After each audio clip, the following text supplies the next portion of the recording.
So hi everyone, and we will start in about a minute after the hour. I'm asking everyone to please type in your full name here in the chat box. If you folks know us a little bit, then you know that's kind of our attendance sheet. Also, if you're sharing the screens, please add those extra names here. We don't have a whole lot of time, but thank you everyone for being here.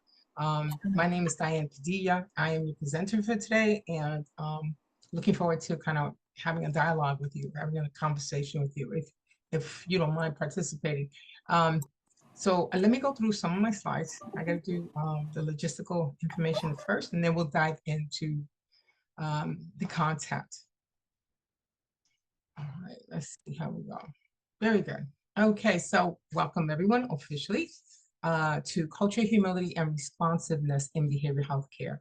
This 2-hour webinar presentation is brought to you from through the Northeast Caribbean. Oh, I'm getting tongue-tied today. It's brought to you by the Northeast Caribbean Addiction Technology Transfer Center. Again, my name is Diane Padilla. And so some of the logistical information that we kind of just want you to have ahead of time so we can just kind of concentrate on the topic. So at the end of the session, if you haven't been here before, I typically stop a couple of minutes just before the committed time that we hear. We just I'm on the East Coast, so I'm committed to being here from 1 till 3 p.m., whatever that looks like where you're coming from. And so a few minutes before that, I'll stop and we will be able to kind of give you a link and a code to scan so you can do an evaluation for us. That has to correspond with the unofficial attendance sheet of names that is being posted, typed into right now at the chat box. And so we'll give you those instructions when we come to it. Now, the certificates for this presentation will be sent out within a week or so. And so with that, you'll have a copy of the slides. One of the things I always encourage you folks to do, especially if you're looking for more information on this topic, this kind of just hits some of the high points, is that you have resources cited here and you can look for more information about topic and the intersecting other areas of behavioral health or practice-specific information for the client community.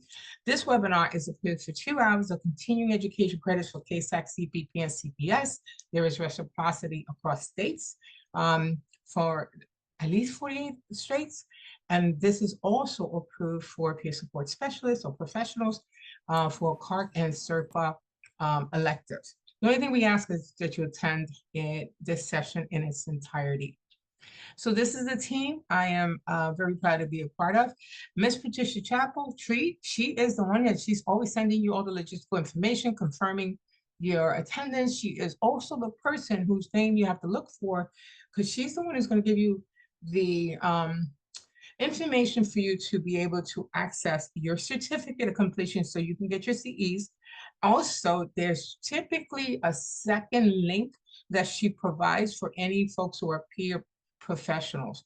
And so you really have to read through it. It won't be heavy in content and narrative, but you'll be able to access what you need through her emails. And she's the one who sends out also the slide sets, the PowerPoints after we've completed the training.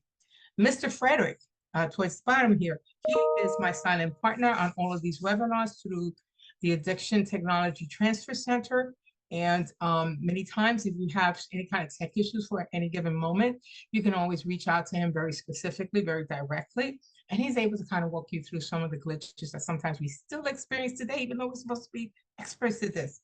And so he can be reached through the Northeast Caribbean Addiction Technology Transfer Center name in the drop-down box in the chat. And so with that, acknowledgement disclaimer, we are the Addiction Technology Transfer Center, and I am still very excited about the fact that we are funded by SAMHSA and they funded us for another 5 years. So we are delighted to be here to provide you cutting edge information, practice specific interventions and skills building opportunities, and all that much more. So just to enhance all the work that you're already doing with the communities in need. And then here we go. So the language matters, that has not changed. That's going to continue to be part of what we do here. The use of affirming language inspires hope and advances recovery. We make a really big deal about using stigma-free recovery-oriented language. We know that a lot of folks who can use support, whether it's behavioral health, whether it's mental health or addiction, or even prevention and recovery supports, don't tend to access care. Many times what's inclusive of that as a barrier is stigma. So the words we use have a way of having an impact on individuals. So we make a big deal out of this. And so this is what SAMHSA encourages us to encourage you to do, is to update your linguistic skills. For many years, we've been taught certain things in terms of the language, and the DSM-5 with the diagnostic criteria for substance use and other disorders were updated. So we should really update our lingo, our language reference in terms of, client-specific situations accordingly. So one of the things I'm going to ask everyone to do, though, as we go forward, I'm going to let you know about this recovery-oriented lens. It's kind of like the way, that's part of the lens that we're using today. I'm also going to ask you that if you folks don't mind having a conversation, and because I tend to ask folks questions during these presentations or these trainings. I don't like to present by myself, mostly because it only makes sense to me if you're involved, because this has to be relevant to what you do. If you just want to come from the continuing education credits, you can do that, but you can also get a lot more out of it if we have you involved. And that's only if you're comfortable with that. So with that, I want to suggest that anybody who just wants to raise their hand to kind of add a point instead of, but not talk over anyone else, but add a point. I will see you. I will see your hand raised, and I will be able to kind of call on you so I don't miss your voice. So we all hear what you can add, because all your experience is so valuable to any topic we present. And that's for anything I present or any of my colleagues present. So I'd appreciate that part. So what's the goal? So demonstrate how culture of humility, what does that look like and how does it translate in practice? We can think about, we've been hearing about culture of humility for a little while, but we want to understand what makes it important for us to consider using that approach in how we engage communities. And so we're also going to discuss some organizational, professional, cultural responsiveness in care. And if you're not familiar with the terms, that's okay. Part of this, of the goal here, is to make sure that we are updated on some of the terminology, because it's become more specific to what we actually do, the activities, the tasks, the practice, the supports that we actually give the client community. So first, I just want to start off, and this is still relevant today. So there was a survey that was taken and in 2022, and I'm thinking this was the time when we were all trying to survive and actually did survive the pandemic, and stress levels for Americans, both collectively and individually, really increased. And so there is some data that shows how high those numbers were for folks who were so highly stressed, more than 80% on most of these bullets, really had concerns about what the supply chain would look like. And remember, when we all were sheltered in place, was really pretty much shutting down, all kinds of services and productivity. 87% of Americans were afraid of the rising inflation. Well, guess what? That's still the concern. It's still the concern now, because all the inflation has really increased, across the board for everyone. 80% of Americans were tensed about, all the different combat theaters that have been going on. It's not just, and actually says here about the Russian cyber attacks, and really has a reference also to the war with Ukraine. But if you think about the concern with different communities in different countries across the globe, in Syria and Jordan, in different places, a lot of folks are really stressed. Their stress levels are increasing. Almost 70% of people had fear that there would be a World War III. And about 65% of people respond that they were stressed about the money and the economy. And it's so interesting to understand that collectively we have gone through a lot. I mean, as a population, we all had some degree of impact of trauma behind the pandemic. and also maybe traumatic grief behind folks we lost. And many of us may have started to, may have been trying to resolve that. Since 2021, 2022, many people may still be building on that. And so what's interesting is, and how do people cope? We know that back when the pandemic hit, the only thing that was open was the liquor stores. We know that the states, considering that everything had shut down, the states, I can understand that they needed some kind of revenue. Liquor stores were pretty consistent in sales. I mean, across the country went up by 55%. That really, it's really spoke to how the trepidation of having to deal with the unknown on a daily basis really showed itself. And so here's some data back in last year. There was almost 9 million people who misuse opioids, and I'm just saying specific terms: misuse opioids, not opioid use disorder. So, which was similar to the previous couple of years. Almost 135 million people had currently used alcohol in 2023. Why might that be important, considering we're always focused on on opioid overdoses and opioid use prevention? Well, one of the things we never talk about enough, I think, and that's just my personal opinion and personal and professional opinion, is that even though we had been losing more than 100,000 people who were succumbing to overdoses, opioid overdoses, and thank goodness those numbers are starting to decline a little bit.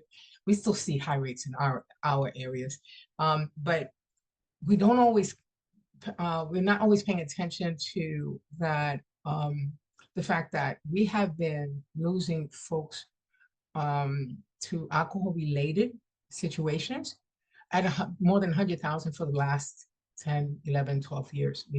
Those numbers have always been there. But our focus, for some reason, is always on the opioids.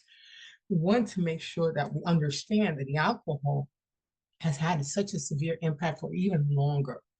And so, and then from the perspective of polysubstance use, when you think about that, it becomes even more concern.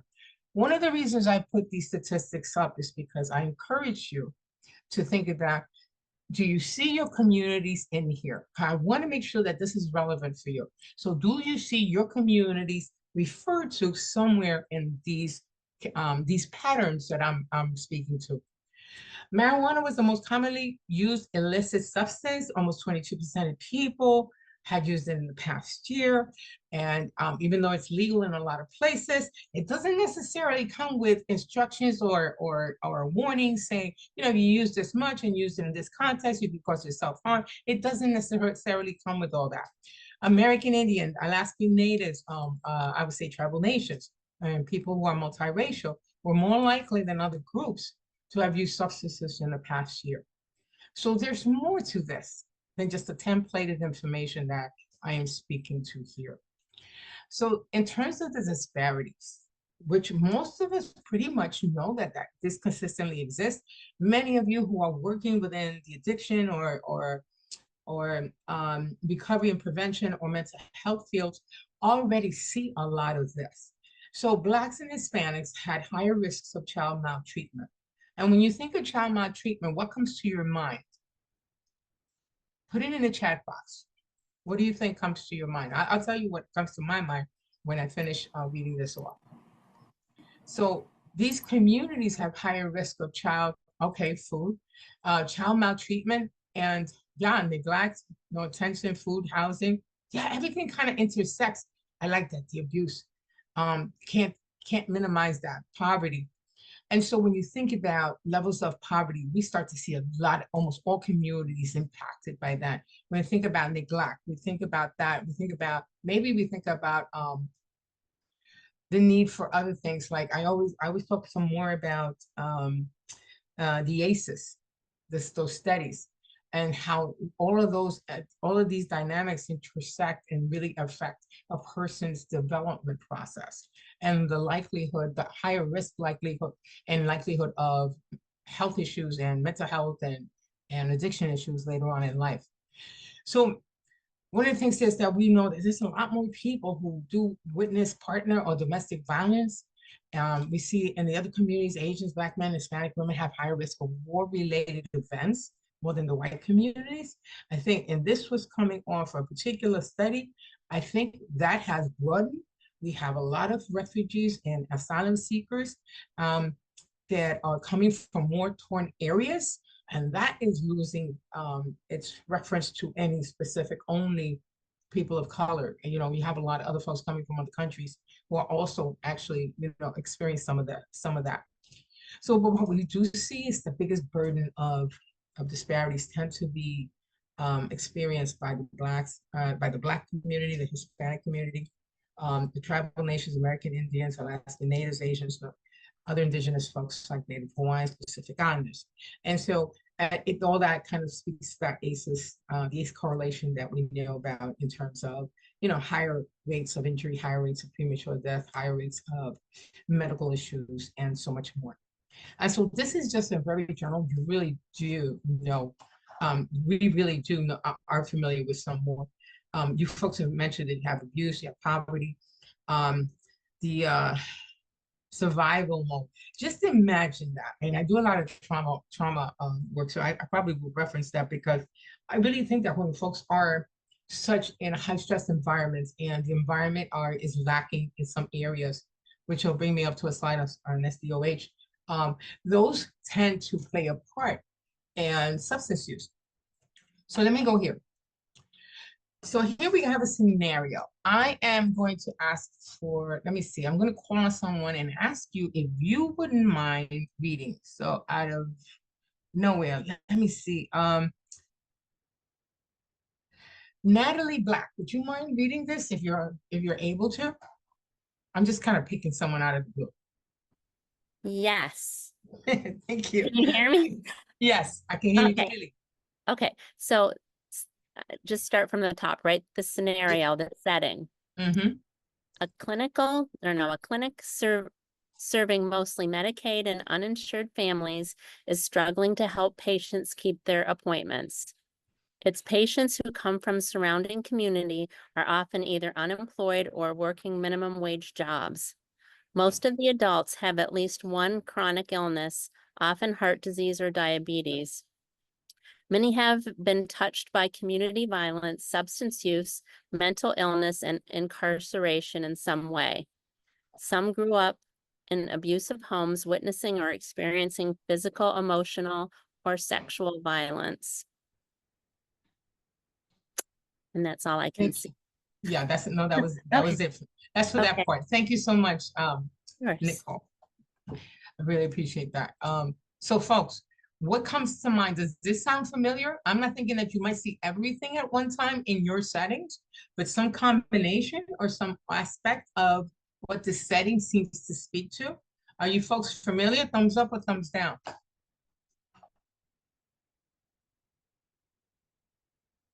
Okay. Okay. And so when we think about folks who are coming into needing our services, and we're providing very, very specific services, there's an array of different other issues that are happening with folks. So when we think about that, I can't help but like talk about this particular slide. When we think about social determinants of health, which are really the ideal or deficient psychosocial areas of a person or community's world that can impact their development, can impact their ability to have a quality of life. Can anyone speak to what social determinants of health is? Can you enlarge that visual? Hello? I'm sorry? Can you enlarge the visual? I got a little square box. Yeah, it is a little square box.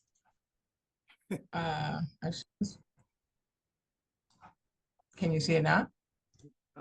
It's still a small square box. Are you looking at it on your computer? Yeah. And there's the box towards the top of the right. You have that open? Yeah. I have it really, really large. It's probably the view. If you change your view settings to like a speaker setting. Huh. Clyde? I have it on full view, which is usually, or let's see, slideshow view, which is what I usually have it on. That would be on Clyde's computer. That would be on what? I still have a small box. He would have to adjust something on his computer. Mm, Okay. So this is the best I can do. I'm so sorry. This is like really large. It takes up almost my whole monitor. I'm not so sure. I think it's something I have to do on your side. So I apologize for that. Okay. And a lot of people are saying it looks big on their on their area. So please bear with me. So let's just kind of talk about it. Think about social determinants of health. What do you think? What is social determinants of health? What do we understand those to be? Because we've heard this many, many times.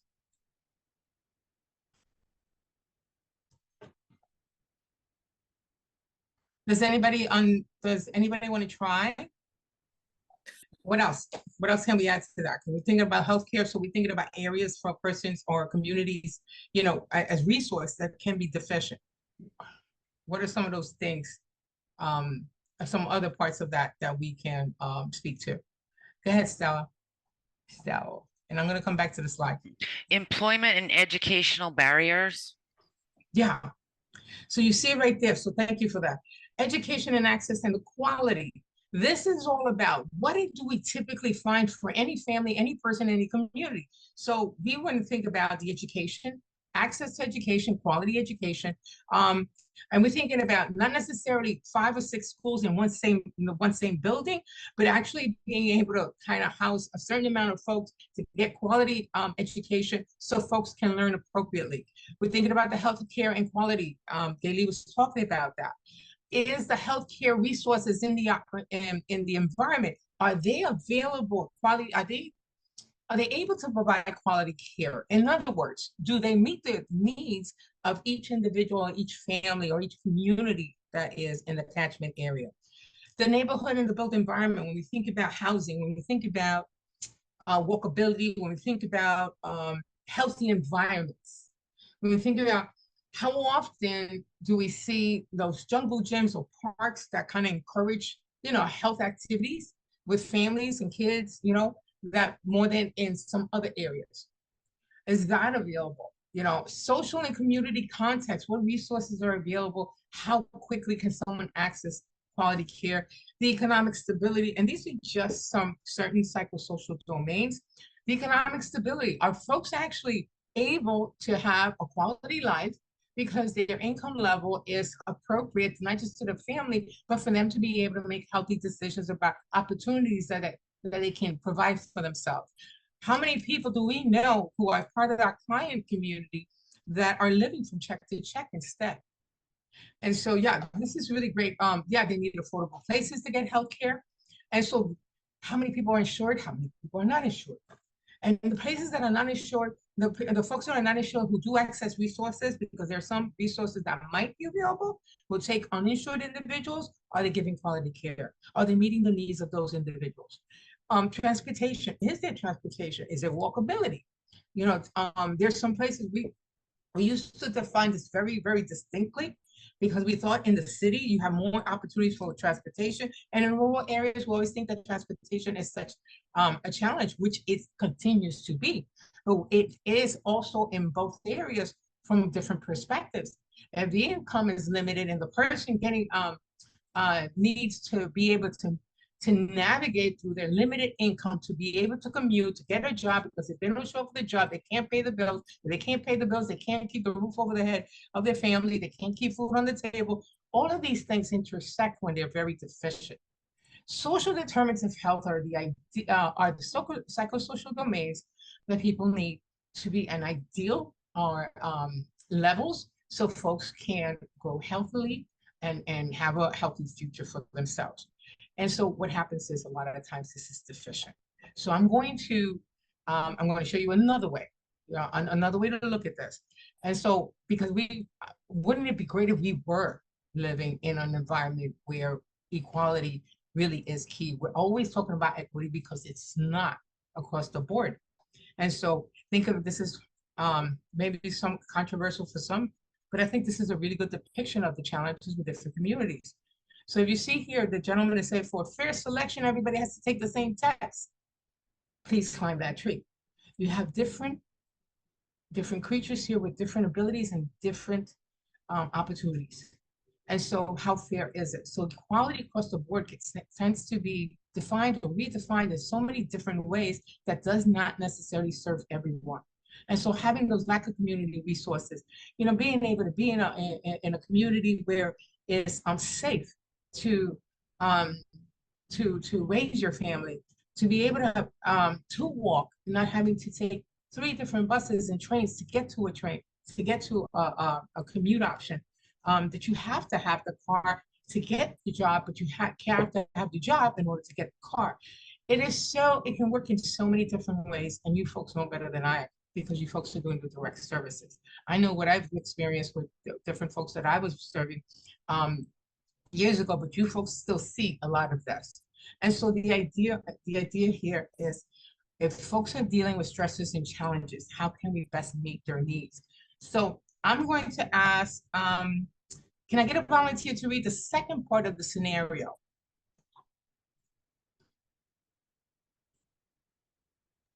I can read it. Sure, thank you. The scenario, the atmosphere. When they come to the clinic, the patients are often stressed and many become impatient. When last minute changes or long waits occur, some patients shout profanities, makes threats, or slam doors. Perhaps anticipating this hostility, the front desk staff rarely makes eye contact with the patient, preferring to keep their gaze on the computer screen as they ask rapid fire questions about health insurance and reasons for visiting. Their disengagements often creates more Animosity. anima, anima, I'm sorry, Anim animosity, yeah, and patients are often even more irritated when they enter the exam room and interact with the clinicians. thank you so much for reading. So this is the second half of that same scenario. So many times, I mean, we are not necessarily the folks who always tend to work with folks who have all types of resources available. Many times most times we can say, because I don't like to use absolute statements, so I'll say most times the folks that are coming into our service, that we're providing services, tend to have different levels, into different intersecting levels of these situations in their world. And so when we think about substances, then we start to understand what can be part of the risk factors, or like in this SDOA, social determinants of health, that drive certain behaviors or may prompt a person to try to deal with certain things in certain ways. But there's no black and white. There's so much more context that we won't be able to address here, but we'll be able to hit some of the high points. Okay. So thank you for reading that. So when we think about social determinants of health, it happens that so many the healthcare communities and so many so many of you folks, a lot of your agencies are starting to collect as information about social determinants of health. Because if you're providing substance use treatment disorder services, if you're providing mental health services, if you're a peer providing recovery support specialized services that kind of support from the recovery perspective, you know, I want to understand, you know, how we can best support and even suggest or offer options in the reality of their world and what they can and cannot do, what they have realistic access to, you know, what we can provide, and also what do they have in their world. One of the things that I like about what the peer recovery specialist does is that they identify or build that recovery capital. And so that approach is something that many of us strive to do in different ways. We call it different things, but understanding from their perspective what's real in their world, what's accessible, what can be supported. And so let's think about this. Minority stress. Minority stress tends to refer to high levels of stress experienced by persons of stigmatized minority groups. I'm going to start to take that minority name out of it, mostly because it should be, stigmatized or underserved populations, and really because minority is a number. It's not really referring to the communities themselves, which I think would be more respectful. But it may be caused by several factors: social support, lack of resources like social determinants of health, which are really, I like to also say that they drive either poor health or good health. And so those socioeconomic status, the most well understood causes of minority stress are interpersonal prejudice and discrimination. So for some communities that go through these other experiences more than others, now we have extra layers of stressors as if there wasn't enough. And so many times when we think about, different racial and ethnic groups, I also want to make sure that I put in there, sometimes the trans or gender diverse individuals, from the LGBTQ communities, thinking about folks who may be have disabilities, physical disabilities or mental disabilities, or we're thinking about even folks who come from different communities. So we have, we just celebrated, Veterans Day yesterday. There's a lot of veterans who have poor access to resources if it weren't for the help that we try to give them. But this stress that comes with having to get their needs met increases in them, and kind of affects decision-making processes and can be part of why they're coming to us for mental and addiction services. So here we have a person who seems, I don't know, they can be multiracial, they can be, we can't go by perceptions and make a judgment call. But this person gets told, but you speak so well. Then you have another person who is told, this is a college student, and this person gets told, so what do you guys speak in Japan? Asian? Or Harvard student who tells somebody, no, I won't tweet for you. I won't teach you how to tweet. And she's a Harvard student. And then we see folks like this, like the indigenous people actually, protesting about different, and this has to do with different teams who had used indigenous people references. I remember that the Washington Commanders, when we're big on the NFL in this household, and Washington Commanders for a long time was just a Washington team. They were trying to be culturally appropriate and sensitive to folks because they used to have the name, I think it was the Washington Redskins, I believe, and they dropped down out of respect. That right there starts to show us how we can consider that concept in how we go forward with different communities. Many times especially in the East Coast, because my main office is in New York, but my colleagues and I work throughout different places across the states. And so one of the things that is really important to understand is that we have such a diversity of different communities. How often do we include or look to understand all of them, or identify all of them? Okay. A lot of microaggressions that can just perpetuate negative stereotypes. A lot of times I feel like people just in passing will say it and not realize it, and it's not as like overt as macroaggressions, but I feel like these ones are a little bit more insidious almost. Yeah, that's right. Also like a desire to be understood. Okay. Okay. What else comes up for you?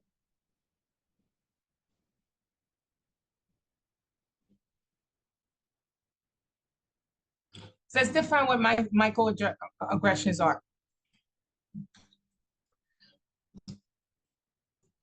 These are the everyday verbal, nonverbal, and environmental slights, snubs, or insults, whether intentional or unintentional, communicate hostility, derogatory, or negative. Let me get this up. Or negative messages to target persons based solely upon their identity. And thinking about, I see the cultural bias, I see the stigma and the stereotypes, all of that speaking to these microaggressions are not necessarily intentional, When I think when they're intentional, they just plain, specifically insulting. And I am sorry about the noise over here. How does how do microaggressions play out with the communities that you're serving? What examples can you provide? I think it can be a deterrent for a lot of patients or clients. I think that it just as providers, we all have implicit bias, but when we, you know, base our, I don't know, clinical judgment or whatever on assumptions, it can be really harmful to the patient. I feel like they can feel invalidated, dismissed. So. That's really nicely articulated, so thank you. Yeah. What else was coming up for you, Stella? They can just give up. So what happens, and data shows it, and but you folks have this experience, and the data shows that folks after a while kind of they go a little deeper into that depletive state, and and so when the hope is lost, when no matter how hard somebody tries, they're continuously dealing with certain situations. And in many communities, when they have adverse effects or impacts from what the environment does with them, you know, whether it's jail, whether it's substance use, whether it is accessing resources and having poor quality, that just imagine someone going in for a particular healthcare issue and they get misdiagnosed and it exacerbates, you know, and then the trust in actually trying to, you know, keep that resource as a potential for them or them or future potential for themselves or their family is no longer as important anymore. So there's an array of different ways that this can translate. So assumptions that someone is good at a certain thing, like braiding hair, that's a microaggression for sure. Yeah. So I often learned cultural concept perpetuated by a group or race. You know, so here's the thing. It's not it is not my job to whitewash, or maybe that's not the right term, or to minimize the current environment. The reality is I have to understand from that client that I'm working with, what is their environment looking like from their perspective. I already know the data shows it, our experience shows that different communities have a higher level of certain experiences. Not saying that everybody doesn't experience it, but higher levels, biggest burden of disparities tend to fall on communities of color. There's no denying that. The data's been recurring for decades. The pandemic was not the first time we've known this. We've been knowing this for a long time. It just got even worse during the pandemic. And yet the situation, as much as we I say in our capacity, we don't necessarily have the opportunities to change systems, but we can change the experience for the individual member. We can help them understand what are ways where they can elevate their quality of life. How can we use those opportunities and those unfortunate situations and their perspectives that best help support them within their reality, or maybe expand their reality. And so there's so many different opportunities, so different ways for you as a provider, for you, for your organizations. And so that's the perspective I'm trying to come from, you know, because we work with a little, but we do a lot. So I don't want to minimize also the support that you give these folks. And if it wasn't for you folks, a lot of times they don't get any of their needs met, you know, the way it should be. And so patients are also ones with microaggression from what they've learned from their cultural concepts. You know what? One of the things is learned behavior is there. And so, and when you work with, I've worked with folks who have had and treatment, who substance use treatment, who have had some pretty traumatic situations in their earlier days, some of those ACEs, and have come to from a place where bipolar, PTSD, and all those types of issues may be part of their world, and have learned that they either be a victim or they're a perpetrator. Until they get to us, they don't necessarily learn that there's a whole area in between those two where someone can be different, you know. So we can evolve, help folks evolve that way too. And I talk about trauma because it's very hard to talk about culture without talking about trauma. And trauma is very prevalent with a lot of the cultural groups. But it depends on the perspective of the individual you're working with. It's really about that. So let me get back to my slides here.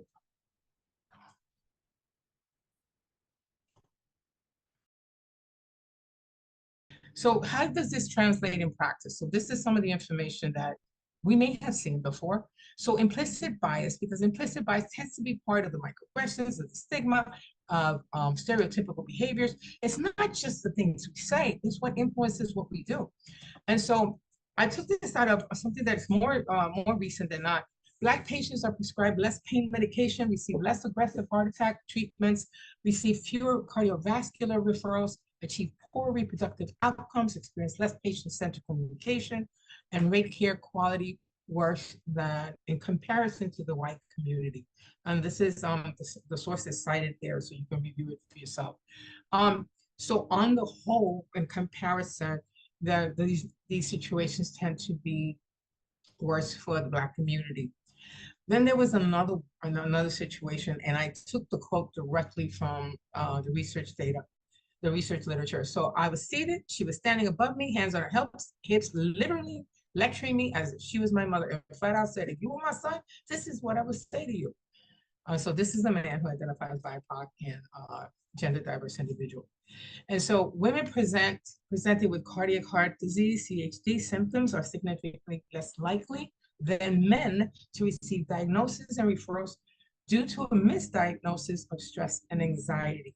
And so when we think about it that way, we think about ageism, think about how many times a person over 65, that group, we have the largest over 65 group that we've ever had in this country. And they tend to be underdiagnosed and under supported when it comes to substance use or substance use related problems. The thing that happens with aging, and the body facilitates medications and other substances and alcohol that may have been drank, in a healthy way over a lifetime, very, very differently. And we have our own perspective that when we think about substance use, we don't necessarily picture that 70 or 75-year-old little lady. Or, and I'm sorry, I'm saying it's stereotypical because that's sometimes the vision that we have. And so sometimes when we go beyond to see, okay, what's the best health outcomes for individuals? How do we screen?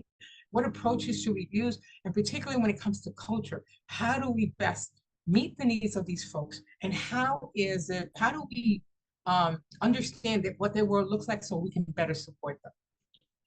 And so let me go here. So we have seen this before. Everybody's familiar with the iceberg, right?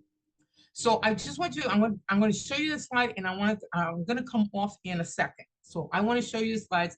You see that 10%, we only see 10%. And this is a simplified version. There are so many variations of this particular, of the iceberg concept. So what we see is only 10% of what's going on, and we don't see 90%. What is your thought? What are your thoughts about that? It's based on a lot of research that, what we see and what's going on may be two very different things. What are your thoughts? What comes up for you?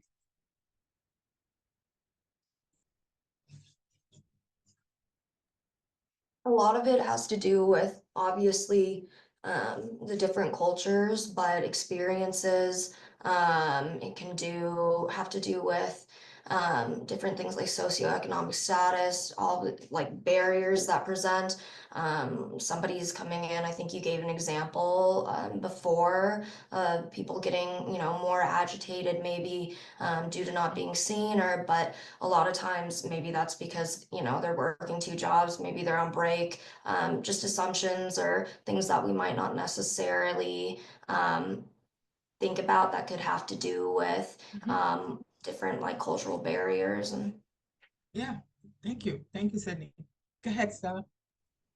Also, because when we think about the 10% of what someone can see, they might be showing us the best part of something, and all the underlying stuff that they're suffering from just escapes us because they're putting their best foot forward.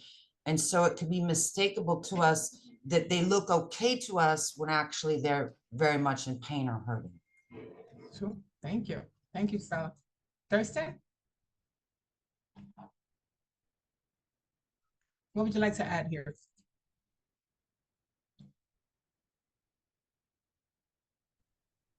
May I speak? Okay. Go ahead, Thurston. In my experience, you have to learn to communicate across cultures. And what I mean by that, we're meeting and greeting different people from different nationalities, different communities, different types of societies. Mhm. And truth and transparency brings about transformation. So if we're being truthful with them, they will be truthful with us. We have to tell them something about us that we have been through, going through, overcome, in order to open them up to tell us what they're suffering, what their needs are, and where it is they want to be. Without that, we can't help them. You know, everybody has a story. So what most people need is someone to just listen. Listening skills is number one in communication, because if you can't listen, you can't communicate. If you don't understand, you cannot communicate. Thank you. Thurston wants everybody to know that that wasn't Thurston. That was actually someone else. Something's getting switched up. He wrote it in the chat. It wasn't him. Okay, this is not Thurston speaking. Could you please put your name? Because you might get actually a certificate behind this. That was Eugene speaking. Eugene, thank you, Eugene. Could you put your last name and first and last name in the chat box? So when we send you a certificate, it's got your name and not Thurston's name, okay? Oh, And thank you okay. for that insight. Well, I just, I'm anxious to participate. No, I appreciate that. I love that. Love that. And I love when everybody's participating, because that only makes sense if you do. And so, but could you please type your name in the chat? That's the only thing I'm asking. That's kind of part of attendance. I'd rather say that you're here and not Thurston, unless Thurston's here. Okay, thank you. All right, so here, let me show this back to you. And all these are great comments, and thank you, Eugene, for what you added. I'm gonna bring something up. Oh, Thurston is here. Look at that. All right, add both names. So I want to bring something up. I want to make a point here and see if you can kind of, it really does speak to everything that you folks were saying. Let me get that out. It does speak to everything you folks are saying, you know, and to communicate, to understand that that what we see may be, it's underscored by a lot that's going on. I mean, we already spoke to some of those conditions and some of the circumstances that might, we don't assume, but that might be part of what's going on in a person's world. And so when we think someone is being irate, and like Cindy was saying, like, and she referred back to the example, the case study, the case scenario that we read, and we see that folks are acting irate, and then now we're starting to understand, but you know, they're dealing with a lot. Maybe there's some medical issues going on. They live in an environment that's pretty high stress. You know, maybe their housing conditions are not the best. They have medical issues too, and it's impacting them, maybe their children. There's so many different ways that this can play out. So when somebody has a certain behavior, as opposed to us going with what we think we see, we can take a moment and take a step back. I love stepping back. Take a step back and be able to consider what is prompting this person to behave this way. So that's part of it. Yes, everyone, please put your names in if you haven't already. So here's the other thing that I want to make mention. The 10%, before we even go to what we don't see, because we tend to interpret what we do see, that's where this iceberg was initially speaking to. But what I also want to remind us that what we think we see may not necessarily be accurate. Because see, we have our own perceptions. We have our own filters. It's made up of our own experience, our own philosophies, and so and part of our identities in there, part of, you know, what we believe is going on. So all of those aspects and more, part of the lens that we observe people through. So when we observe something that tends to happen unless we intervene, thank you, Tracy. Thank you, Eula. What tends to happen unless we intervene is that we'll see things, interpret things according to our filters. And so even that can become questionable, which is my point. It can be very questionable. So how do we communicate the way Eugene was talking to, and the way all of you have been saying, really, you know, how do we do that? So one of the things about the implicit bias and the stigma and the microaggressions is, you know, what we don't want to do is get caught up in making assumptions. And if you're going to do any kind of culturally informed work, making assumptions is a huge part of what happens to these folks who come to see us. That is part of their experience when they interact with other resources. So, and so what I'm thinking here is, how do we, even if you're in your expertise, many of you have been doing this kind of work for a long time and you are very good at what you do. And even like that, what can be helpful is that we can consider, okay, if we think this is what's going on, then that should prompt us to ask questions. When Eugene was talking about communicating, and Cindy and Stella was talking about the different aspects of what we may be going on with a particular person, we won't know unless we elicit that information from the individual.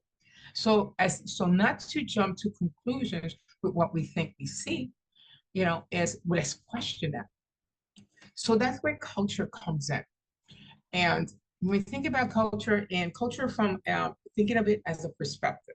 So I'm going to go here. This is pretty much a general definition. Culture, it has been defined in so many ways. There is not a consensus on it. But this kind of speaks to the different aspects of it. So culture speaks to integrated patterns of human behavior.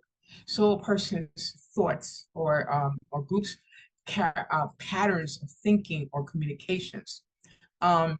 Maybe their languages that they speak, the practices, what are the traditional norms of part of a particular group?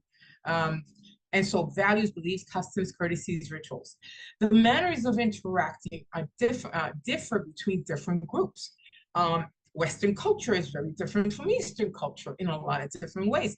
When we take a macro perspective and start to hone in and get more defined from a micro perspective, we start to see the specific details that are distinct from other communities, and even more distinct from different members within the same community. So the role expectations, or the roles that different people play within the culture that they identify with, or the relationships and how that's facilitated or how that's lived, the expected behaviors, even expected role expectations, which I speak a lot of when it comes to the Latina and Hispanic communities, because there are different role expectations, Guyanese community, there's so many different role expectations depending on what group you're talking about. And so whether it's racial, ethnic, religious, or social, as a matter of fact, you can even say this as a reference to you and your colleagues within your working environment. There's a certain focus that you all tend to have. There's certain protocols you all tend to practice. So it's like the culture of the agency, or the culture that's reflected in the atmosphere, the culture that's reflected in a group, whether it's a religious or ethnic group, whoever it is, or within gender constructs. It is these patterns, these characteristics that have been noted over time that tend to be specific to a particular group. When you look at the individual person that identifies with any particular group, we kind of find that we all have different layers of identity. When we think about groups, we also think about how the individual may adhere to certain aspects of certain customs or certain belief systems to certain degrees. And so that starts to vary. And so I want to talk about here, what words do you tend to use in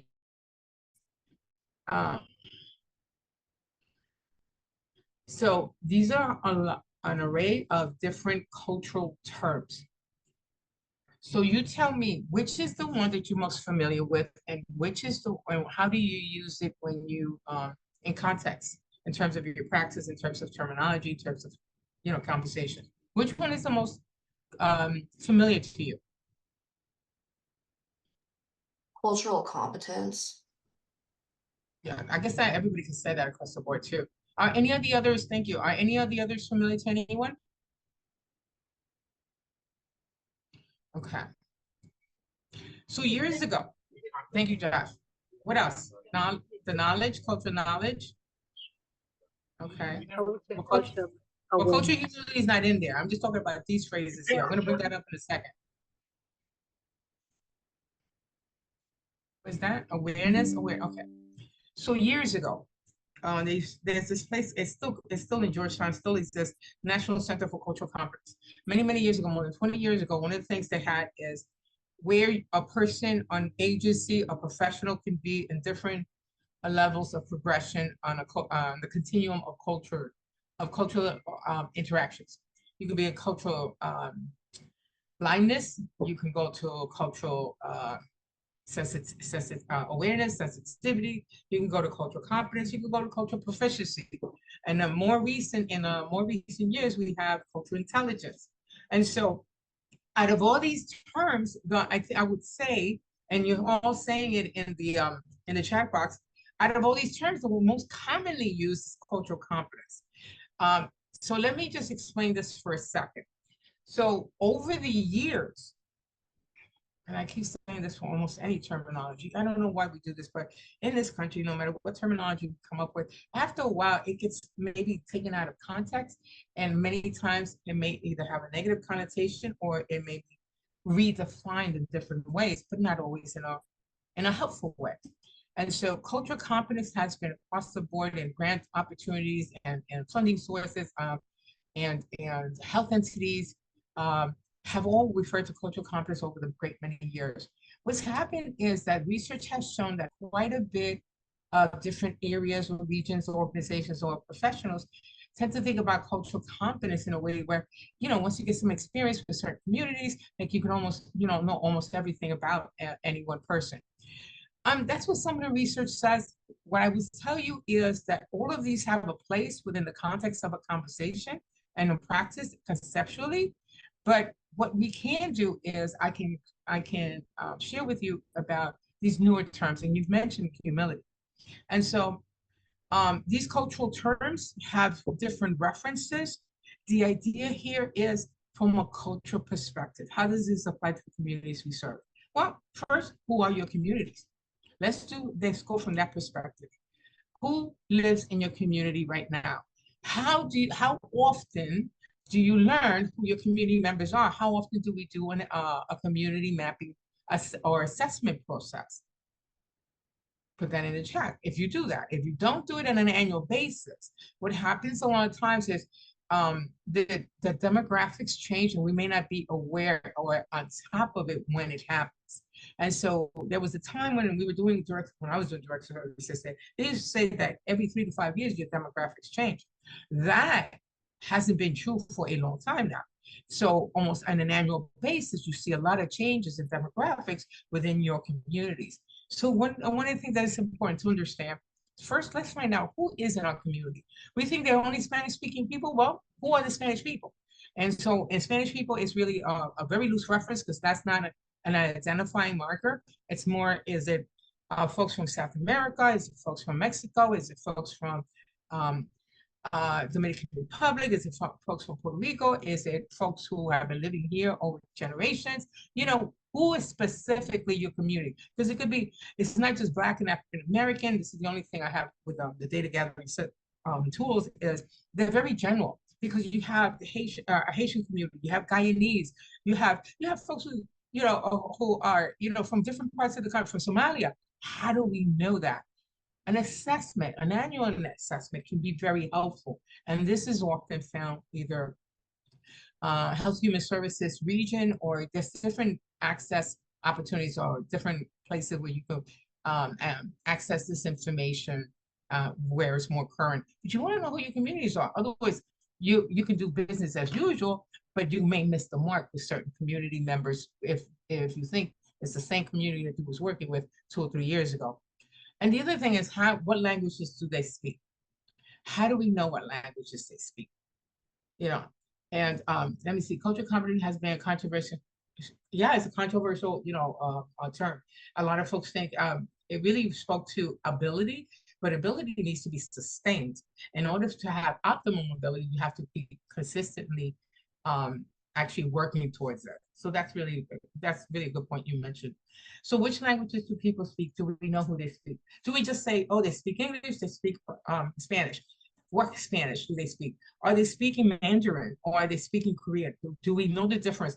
Do we how do we know that someone's speaking Punjabi and not another language? So understanding, actually assessing your organization, needs to should be able to be informed about what languages the different community members are speaking. And this is also speaking to what cultures they're identifying with. And so also which substances do they tend to use? What are the stresses that they deal with?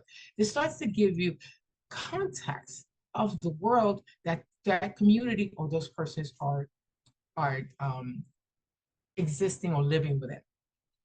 So culturally related communication, so there are differences in how people see their health or how people explain their health. Mental health and substance use are how it's understood. And to speak that, I got a slide for you. Let's just give me a second because it has exactly what you're saying there. When it comes to culturally related communication, there are differences in cultural values. And that's what I was speaking to before, that we can actually identify different characteristics and patterns for different communities, but it doesn't mean that everybody in that community actually adheres to it very specifically. So cultural differences in patient preferences or or how that those dynamics play out in terms of a client and their provider. There's also the biases that we've already spoken to with racism or stereotypical perspectives, and so or linguistic barriers. And let me bring up something for that. And so cultural context. So there was this person who said, Edward Hall has written so much. Culture hides more than it reveals. And strangely enough, what it hides most effectively from its own participants. And I think that has a really good opportunity for us to look at what we think we know, what we think we see. We really need to acknowledge what we know or what we believe at first before we can interpret what we think we see. So culture does give us untapped opportunities quite often. And so when we work with any given individual, whether you represent that community or not, that your culture provides opportunities and strengths that we can tap into to help support them in the reality of their world. And so culture provides the overall framework where humans learn to organize their thoughts, emotions, behaviors in relation to their environment. And you folks had mentioned that. And so cultural experiences impact. So I am going to ask for a few volunteers to read the first, second, and third bullet.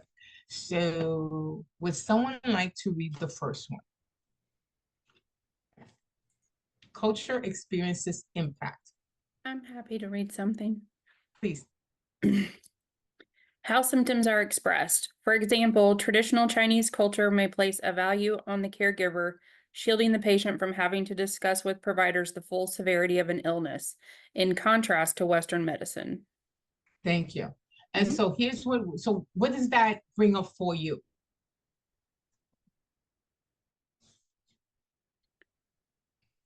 For anyone? I think just as far as how we interpret the kind of like ailments or things that people are coming in with, just as far as something that this brings up for me, in a lot of Asian cultures, it's mental health is still pretty stigmatized as it is in most every culture, but a lot of times it can manifest itself physically. So like you might get someone coming in saying they're experiencing headaches and stomach pain or something like that, or and you kind of have to read in between the lines as far and obviously using like culturally inclusive language, but they might be more receptive to like, I guess instead of saying, anxiety that you're experiencing or depression, focusing on how to treat that, but maybe not using the language that is more stigmatized. Okay. Thank you for that. That's Sydney, right? Okay. So can I add to that? Would you mind? Yeah, absolutely. So those are really good points. And I was also thinking also with this is that if we know that there's a tendency of characteristics, especially of the stigmatic, in terms of mental health, like you said, that we want to take that into account in how we approach someone. And so, yeah, the language we use and the approach we use is important, but also how are we going to, what is the most culturally appropriate way to be able to be transparent with a particular situation or characteristics, like this may be health related, but if we think about substance use, we may also consider that someone, say, we might think that someone is not being very transparent or forthcoming or engaging in a conversation, think that they are just not willing to discuss their situation. And we really need to be mindful that there's certain tendencies or certain approaches or certain ways that folks may be in terms of being a little leery about speaking to the full severity of their illness because of the cultural approaches that they use in terms of their health care and in terms of their health. So if we're more mindful, if we're aware of something like this, we're more likely to use a more sensitive approach and but still be able to be transparent. So I'm thinking that when we know that different groups express things very specifically, let's keep that in mind and let's inform the dialogue and the approach we use. Ma'am, I have seen your hand up. Could you, do you want to add to this? Just waiting for the other one. It's okay.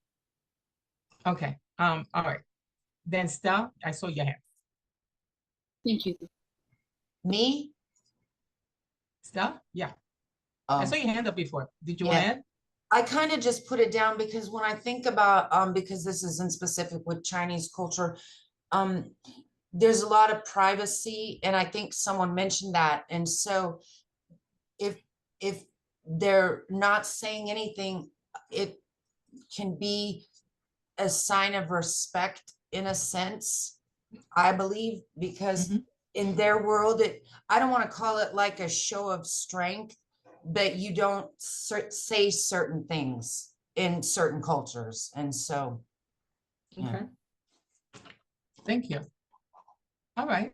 And I think you and Cindy shared a lot of what this can look like. You know, I think it really helps us consider that what we might see, that 10% of the iceberg, what we think might see, this may be underscored by what's going on here, by maybe the cultural approaches and the thinking within the community, and that has to inform how we engage and provide information, much needed information, because on our side, we're also required to make sure they have certain information.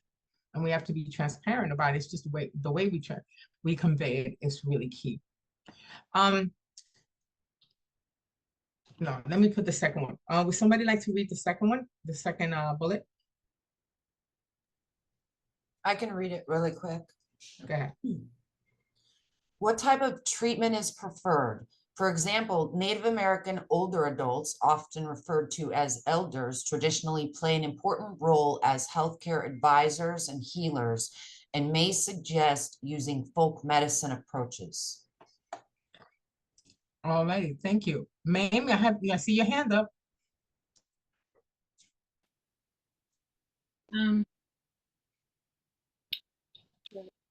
Sorry, I just want a clarification. Just our interpretation of these examples. These are culture and experiences impact. In other words, these can be expressed from a cultural lens in very specific ways as you're being given here. So some folks, it may be hard for them to have a conversation about illness. Yeah. Sorry, Okay. I just wanted to know what came to mind. Like I wanted the question. Oh, I'm sorry. Okay. Sorry, no, you're fine. I thought you was asking me a question. Okay. No, all right, no, very good. Yeah. I have a thought. I mean, traditional practices, especially in a lot of non-Western cultures, utilizing like these traditional methods may be like there's can be like interconnections with like spirituality, and seeing that maybe that may be more effective, especially if it's been more historically effective.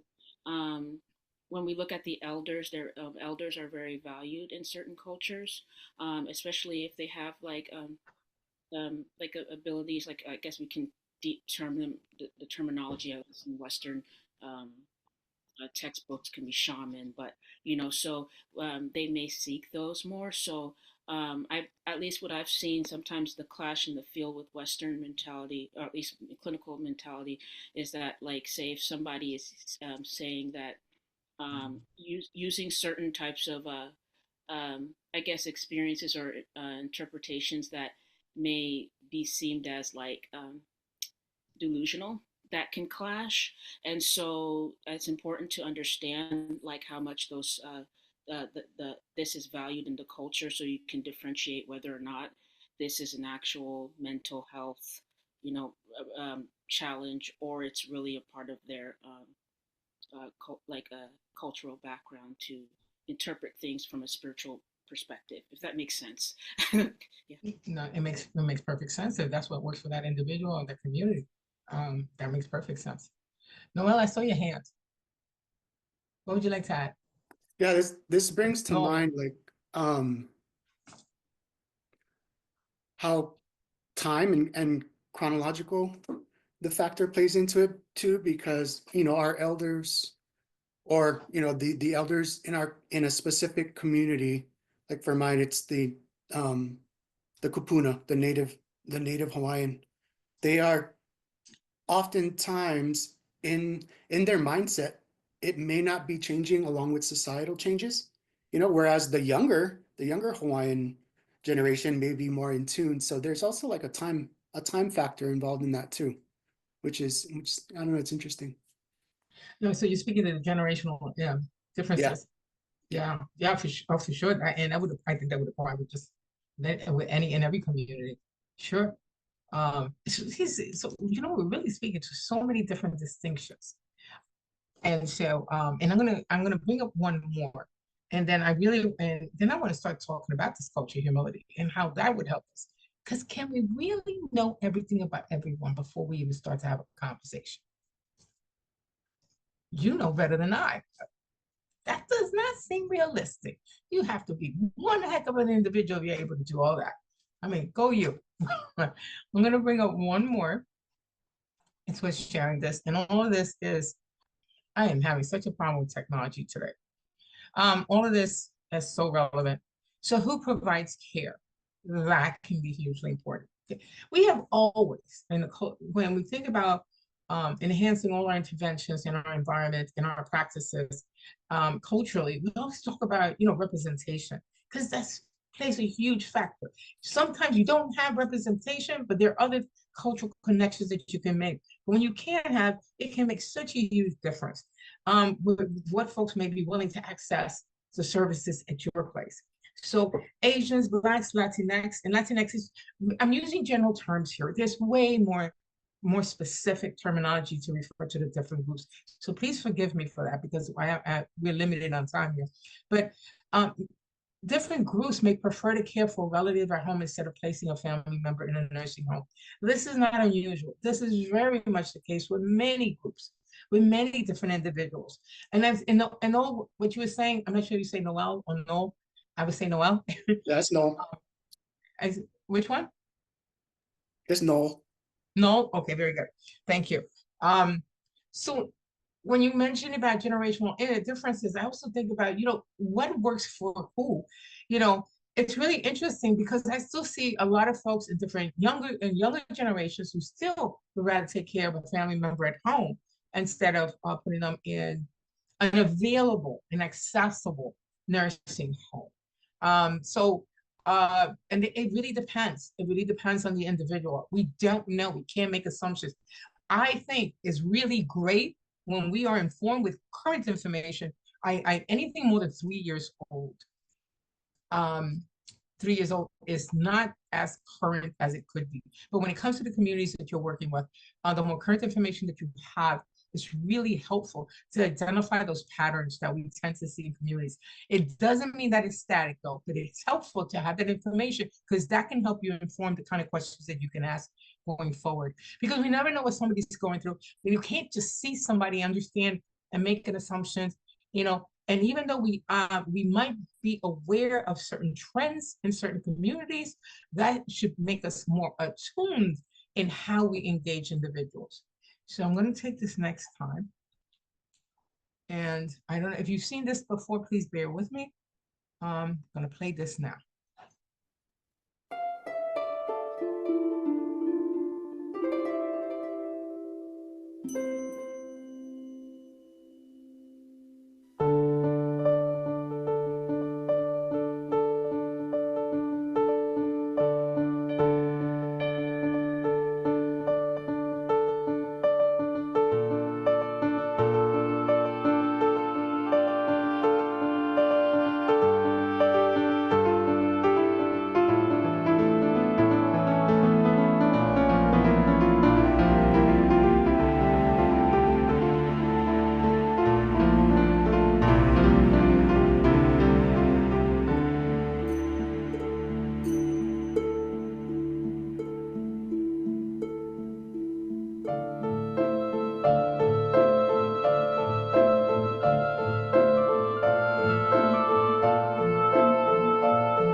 I show that video intentionally because it reminds us of the realities that a lot of the folks that we provide services to are dealing with. It also reminds us of the realities that sometimes some of us are dealing with.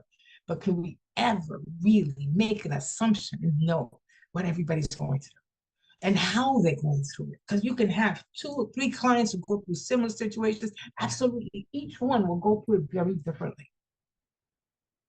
Despite what we know, despite our expertise, despite how good we are in what we do. And so this is really, and I love the video because it just keeps in focus how important your work is and how much support they need from you. And it reminds us, because sometimes what happens, we get protocol driven. Because you have a lot of pressures. You have to have documentation. You have to make sure that this thing gets done at this certain point, this and all that. I want you to take a deep breath and just give yourself some grace.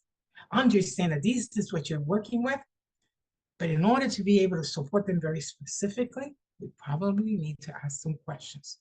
And so let me come back here. So thank you for sticking with us. I know this one is a little bit of a heart wrencher. Here I want to say that empathy is not connecting to an experience. For many of our folks, it's connecting to the emotions that underpin the experience that they're having. And so, culture humility, that's where I come in. Don't worry, Patricia, you're going to get all the links and everything in the PowerPoint. Culture humility. So let me ask you something. Who can define culture humility here?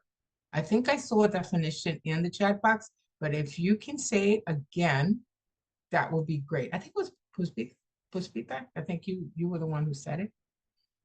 Yes.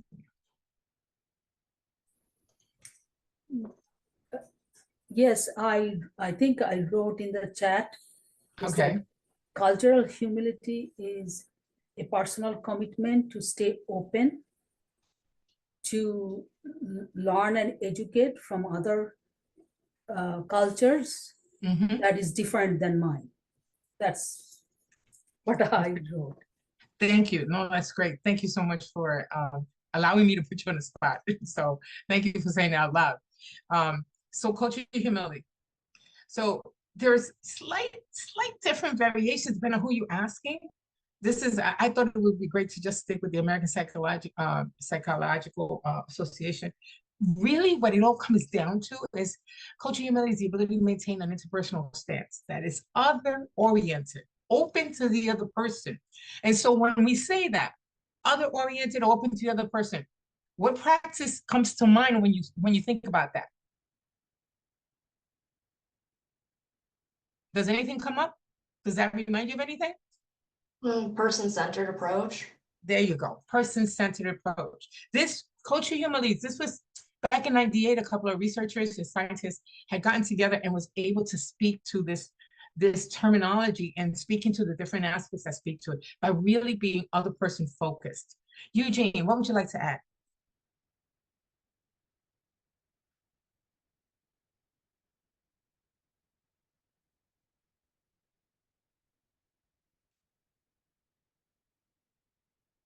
Eugene? I don't know, can you unmute? Eugene's muted. Yeah, I know. I was just wondering if he could unmute. All right, Eugene, when you can, just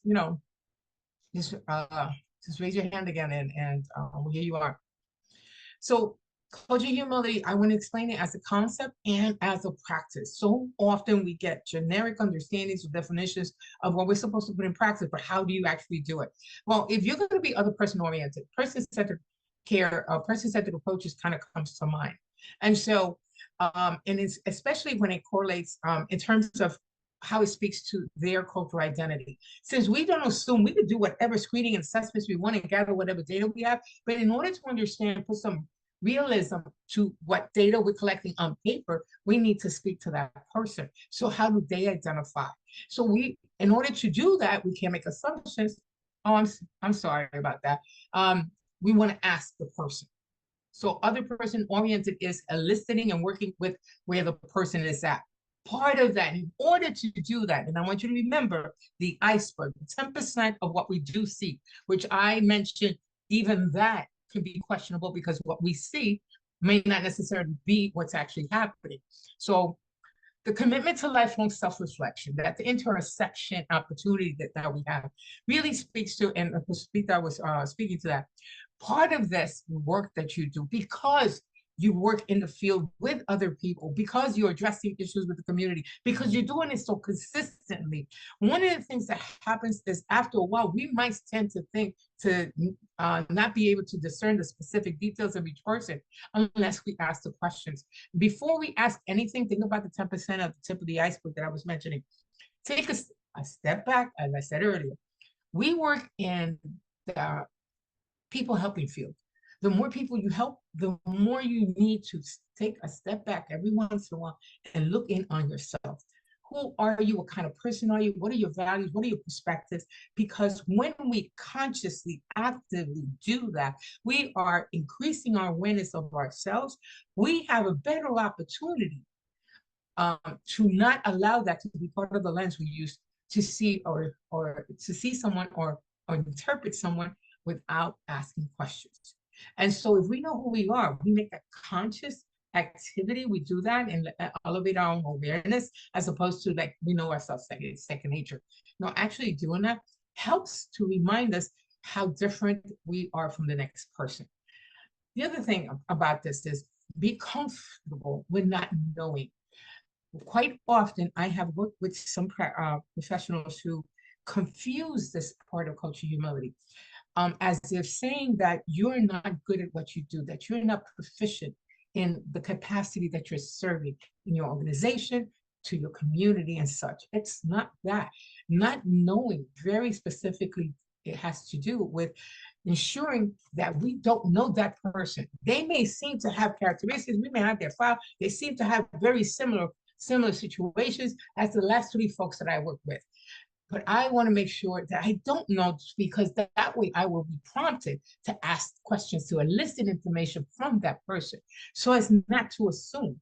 If I'm in the practice, if I condition myself to that habit, I will always be working from what the other person, the other person orientation, where I'm getting information from them. It doesn't matter whether I think I have a hunch or I'm absolutely sure something's going on with this person, but I need information from them to be able to confirm, affirm, or dismiss what I thought. I really need to hear what's going on with them from their own words.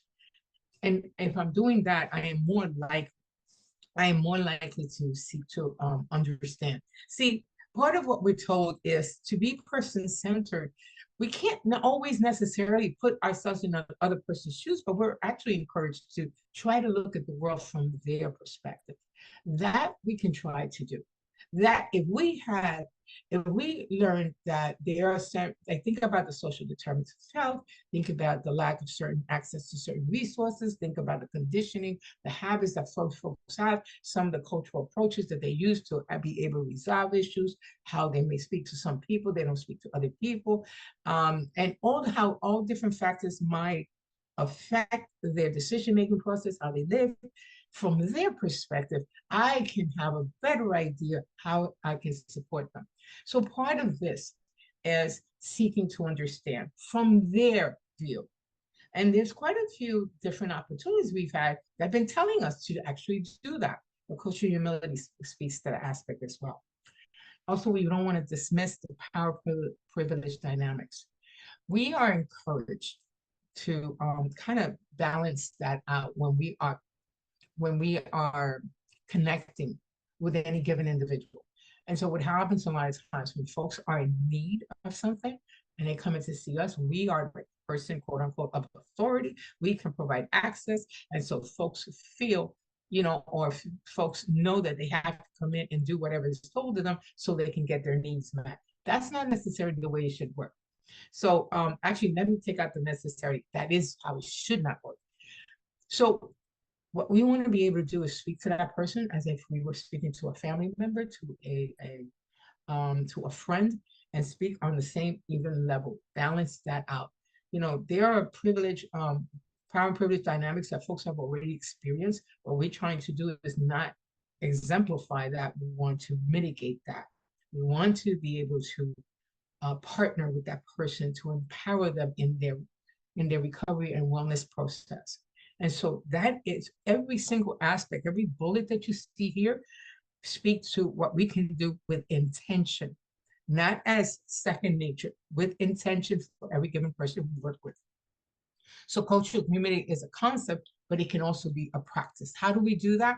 Well, first of all, the self-reflection piece, incorporate an understanding. It always helps to know what community you're working with, who is your current communities in your catchment area, and understand a little bit about them. If you've never had experience with some of the folks, or you only heard of certain things, and you're going to be more actively working or more directly working with members of different communities that you have less experience with, you want to understand certain aspects of their community, of their culture rather. And so, there are differences in how people engage and how people respond and what's important to them. And so we want to be informed with some of that, but we still want to elicit information from them. So we develop our own self-awareness, which is really important, because if we develop our awareness about who we are, it's easy to see the distinctions between ourselves and other people. And we always want to be other person oriented. Recognize and address personal bias. We do all have them. It's not good enough for us to hear somebody, a presenter, a trainer, or a special, or an expert or a researcher to say we all have it. Just keep going. It's not that. There's plenty of trainings for this. We have plenty of opportunities to take, again, that step back and look at what we do, how we do it, understand who we are, and then realize that other people have their own context of experiences that influences who they are, their philosophies, and their perspective. Our goal is always their wellness. If that's always our goal, what our own personal biases should not have to be part of the dynamics of interactions and support. And we can help to mitigate that. And that's a whole other training. Please come to that other one when I have it. Self-reflection activity, take time each evening to reflect on your behavior. Maybe not every evening, but at least at the, at least once in a week. We are encouraged for persons that work in our behavioral health field, because we work with so many people, and a lot of times we see a lot of similar situations. We want to be able to kind of address not just those things that in our gut we know something went wrong, a red flag, but every once in a while take a step back and look at, did certain conversations go the way you would have liked them to go? Because you as providers are pressured with time. You have to do, there's a lot of different activities you have to achieve on a daily basis. And that's other than the one-on-one interactions or the group facilitation opportunities or the resource matching. And there's so many other things that you have to do on a daily basis. So the self-reflection activity helps you to see how you play a part or don't play a part, or how you've done well with how you supported certain persons from a person-centered, culturally informed place, or how you could do better going forward. And so another thing, the knowledge, the common knowledge, characteristics, and patterns. The one thing I do, because I do a lot of Latino, Latina, Hispanic, Latinx, and so on, specific types of cultural presentations every once in a while, only because it's good to know some of the more current patterns and characteristics of different of that community, of those communities, but only to have some baseline information to help maybe influence what questions you might ask the different communities. If it's research-based, all we see is patterns. Research is not static. It just provides us with information as to what may be going on with what communities, and that can help us understand what kind of questions we can ask, and then do that in a culturally appropriate and very respectful way. So you can familiarize yourself with certain trends, understand that, that in any community, as a matter of fact, any values, any characteristics, any trends that you see within communities are adhered to different degrees. There's acculturation. There's some, in a lesser note, there are some folks who have completely assimilated their perspectives to a dominant culture, whether it's from this country or from somewhere else. The whole idea is to use a person-centered approach to understand who you're working with, how to best support. So the skill sets, what we talk about with skills, the other person's perspective. And that's the other part that's speaking to the culture humility piece about being other person oriented. think about the cultural context for what they believe and how that influences their world and their behaviors and how they see things and how they go forward with different things, because that's going to help you understand who they are. So perspective highlight values and strengths that can be reframed to support recovery and wellness.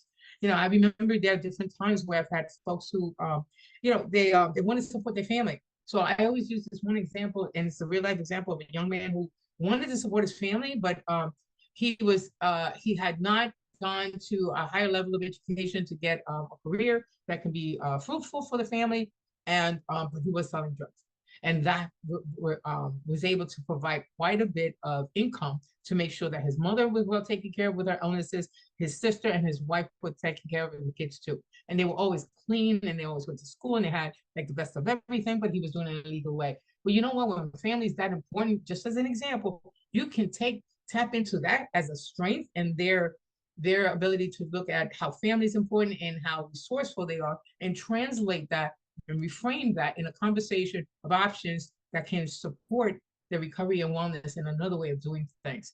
So there's a different ways of doing it. We can unpack that much more at another time, but there are opportunities. Culture provides untapped opportunities that we can, when we elicit from them, we can certainly start to learn how that can translate and how we can best support them. So this is something you've all seen. Thank you, Tracy. This is something that you've all seen. So preferred language and meaning within a cultural context. Different communities have different languages that they speak.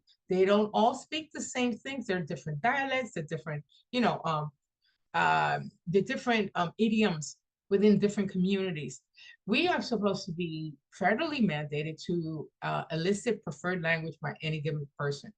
If we think somebody's speaking English pretty well, whether they have an accent or don't have an accent, and they are different from us, do we ask them? We really are supposed to. Do we do that? And so, and then understand that even in the English language, within a cultural context, different words may mean different things for different people. It really is an important thing to consider. So why not use the words? This is just kind of foundational to motivational interviewing, to a person-centered approach, using open-ended questions to invite someone into a conversation and use it throughout a dialogue session to be able to understand what the person's word looks like, prompt them to continue in the conversation by affirming their strengths or there's something positive to them. One of the things that happen on the part of the other individual is they're not often in a position where they typically get supported that way. Many of the social services resources that people access don't necessarily take a personal approach, a sensitive or person-centered approach, and you folks do. So you have that opportunity to elicit information and support them very specifically. And the other skills, reflective listening and summaries, those are really, really good to use within practice. So engaging folks, and remember that this is about having an environment that helps people feel somewhat comfortable. I would think also to think about not just an inclusive environment, but an environment also that also is not just affirming, but also helps an individual feel safe. Now, if that is not just the physical environment, it's not just considering a clutter of so much furniture as opposed to a space that's more calming, because many of the folks that we work with, that we provide services to, bring trauma with them. So we want to use a preventive approach. So be inclusive in terms of, like, I don't typically, I'm in a bad habit. I don't use my pronouns, my chosen pronouns, but I always have it as part of my name. There's different ways that you can show that you're a friendly person, LGBTQ friendly or an inclusive type person for different cultures in your environment, but also in your approach. How do you connect?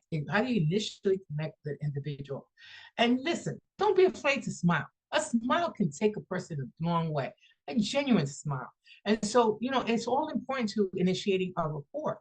And so recovery-oriented language is another piece to this. Anybody who's been in the field any length of time, you can consider that some of the more stigmatic references, what we didn't know was stigmatic, over time we've learned that seems stigmatic for certain folks, and this is why they're not accessing care or being retained in care long.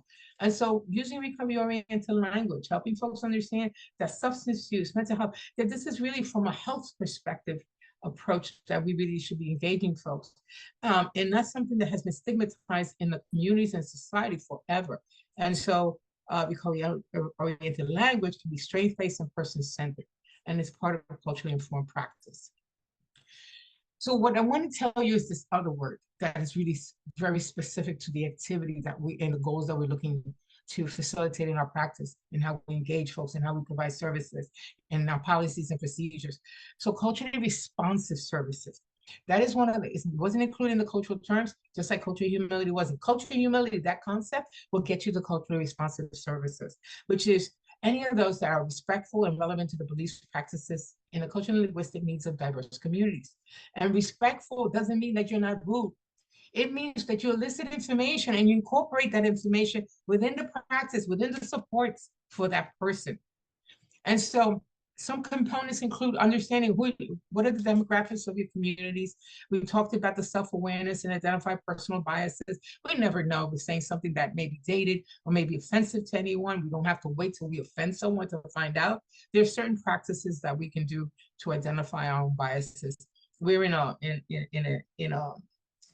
a profession that we can't help but have to achieve certain protocols on a daily basis, but we don't want that to influence us in a way where it results in biases. So we want to address stigma, and we want to create the affirming, safe environment. Also, language assistance services. What does that look like? And so language and communication, does the agency staff elicit person's preferred language? And that's what I spoke to before. Does the agency have a method of notifying consumers of the right to have an interpreter at no cost to them? This is something I used to run across this so much when I was doing direct services.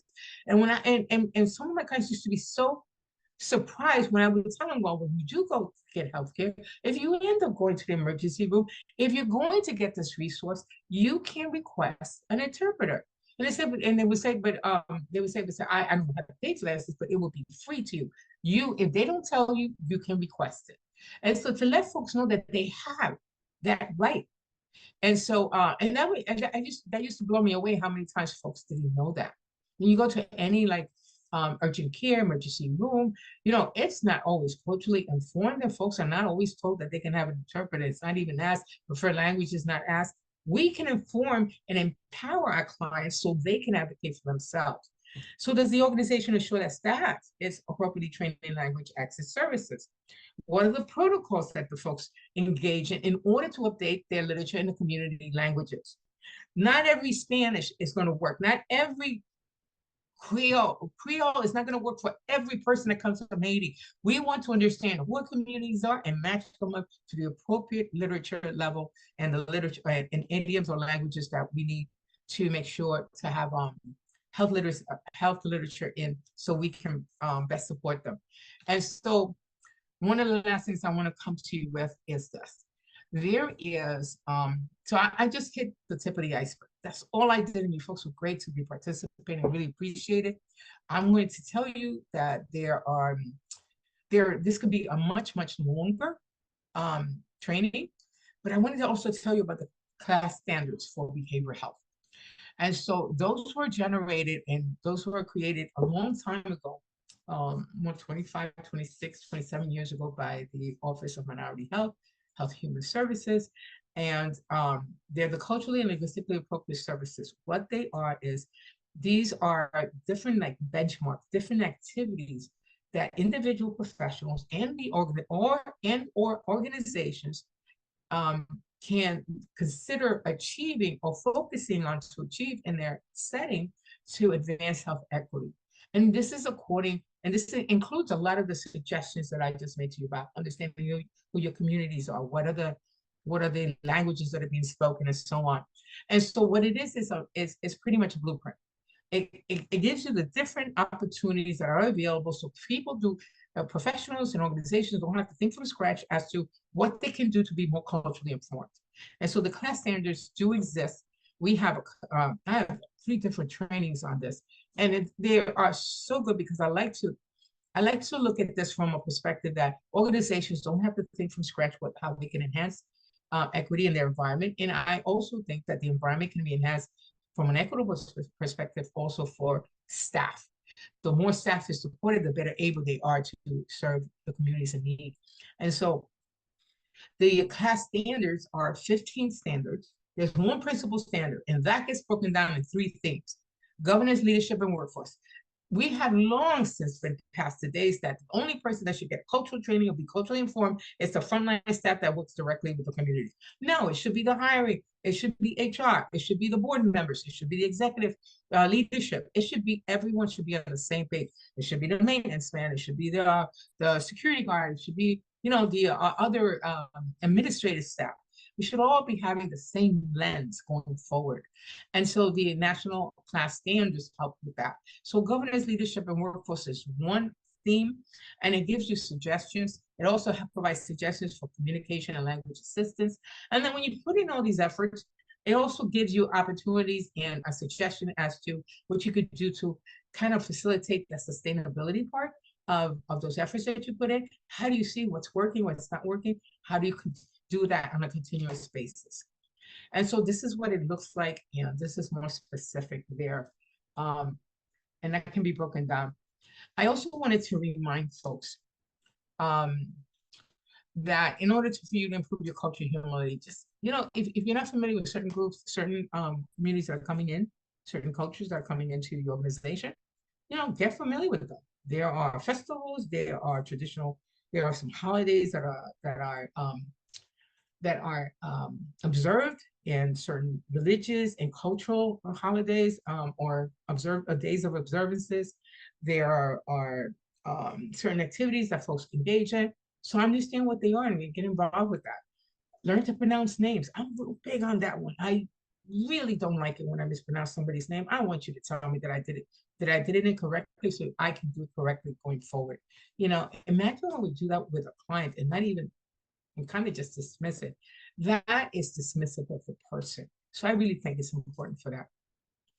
Be prepared when someone brings up race or ethnicity and what it means to them, and listen non-defensively and believe them, and believe some of the situations that folks go through. There's such a thing as racial trauma, and it's not in the DSM-5, but people actually have these experiences that they are able and trust you enough to share with you. We want to understand what those are like.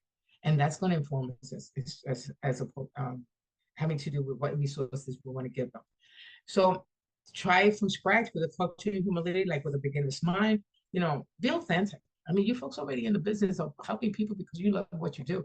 Show that genuineness, you know, and if you have to talk about it, talk about racism, sexism, classism, ageism, you know, and believe others when they share their experiences.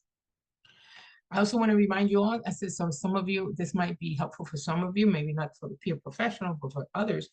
Cultural formulation interview, DSM-5, that is still been, that's been a relevant part of the DSMs, the last couple of DSMs that come out. If you don't know what questions to ask, and when you are trying to enhance your clinical assessment instruments, you might want to consider at least the focus of what this 5-part interview tool is. It's in the DSM. It really is, it helps to guide us, even if we don't use the DSM, how we can ask questions, you know, how we can ask the person that we're about to, you know, provide services for after we introduce ourselves in a very friendly manner. We want to be able to also ask them what they think their problem is about, as opposed to us going by whatever we think we see in the file. What are their perceptions? What do they think they see certain things at? So that can provide you a lot of insight as to some of the information they may need to help them understand what the situation is. So there are times when I've had I remember when I had a client says, you know, I should, you know, that they really was very down on themselves and very unmotivated because they couldn't stop drinking on their own, but they had met the criteria of an alcohol use disorder. And one of the things that was helpful is when you provide information and help an individual understand that sometimes we don't know necessarily how we might be overusing a particular substance and how it affects our body. Extra information really helps motivation. So understand the stresses and supports and the role of cultural identity and how that can affect a given person you're working with. Any cultural factors affecting self-coping mechanism or methods, and past help seeking behaviors can all be insightful. You can pick and choose which one of these. I hope this enhances what you currently do. And I do have some more resources for you here. I have like a couple of minutes, so I want to ask you, I know I kind of just went through the end. I tend to I want to give you different things to think about. I want you to consider, okay, take one or two things and see if you can run with that and help to enhance all the great work that you're currently doing. Are there any comments, any questions, anything that you want to add?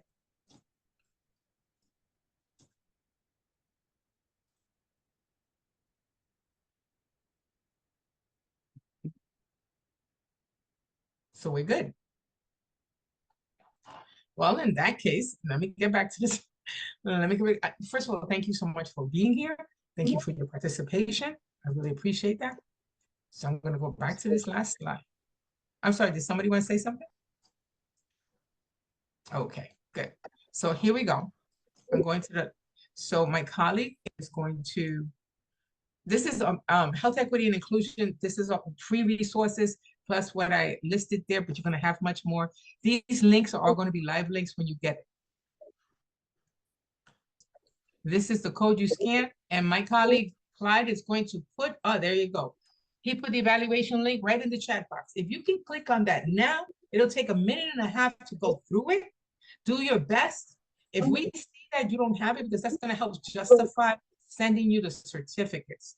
Okay, that's going to be very, very important. So if not, Tree will follow up with you when you, and she'll send you the site, but she's going to ask you to do the evaluation. This is one of the things that help us not have to charge. And so I really appreciate all your information. That chat box was so insightful. I appreciate everything that y'all do. Listen, you take care of yourselves, okay?